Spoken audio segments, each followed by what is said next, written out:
सारे लोग गांधी जी के पीछे चल करके। दिल्ली की जामिया मिलिया इस्लामिया यूनिवर्सिटी में ये इम्तिहान का वक्त है, लेकिन क्लासरूम की जगह सड़कों पर बैठे तालबा एहतजाज का सबक सीख रहे हैं।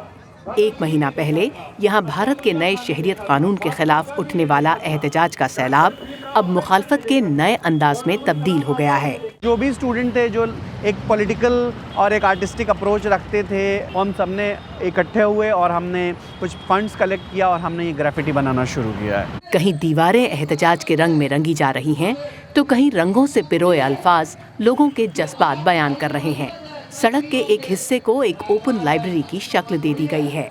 ये एक तरीके से प्रोटेस्ट करने का हमारा तरीका भी है। ये सरकार स्टूडेंट्स को आके अंदर घुस के मार सकती है, हमारे रीडिंग हॉल को तोड़ सकती है, तो हम बाहर आएंगे। कुछ स्टूडेंट्स नया कानून वापस लिए जाने तक इस लड़ाई को जारी रखना चाहते हैं और कुछ 22 तारीख को सुप्रीम कोर्ट में CAA पर सुनवाई के इंतजार में हैं। उम्मीद है सुप्रीम कोर्ट इसको अपने कॉग्निजेंस में लेते हुए इस पे सुनवाई करेगा और इस कानून को तुरंत खारिज करेगा, इस पे रोक लगेगा। कोई भी बदलाव इतनी जल्दी नहीं आता है, खासकर जब सरकार तानाशाह हो। और अगर हम रिसेंट उसमें देखें तो हांगकांग में प्रोटेस्ट 6 महीना चला था, अभी तो सिर्फ 1 महीना हुआ है। यूनिवर्सिटी से थोड़ी ही दूर शाहीन बाग में दिल्ली की एक बेहद अहम सड़क रोककर खवातीन का एहतजाज भी दिन ब दिन बढ़ रहा है। हम लोग पीछे हटने वाले नहीं हैं। मुखालफत में अब आवाज के साथ साथ कलम भी उठ रहा है।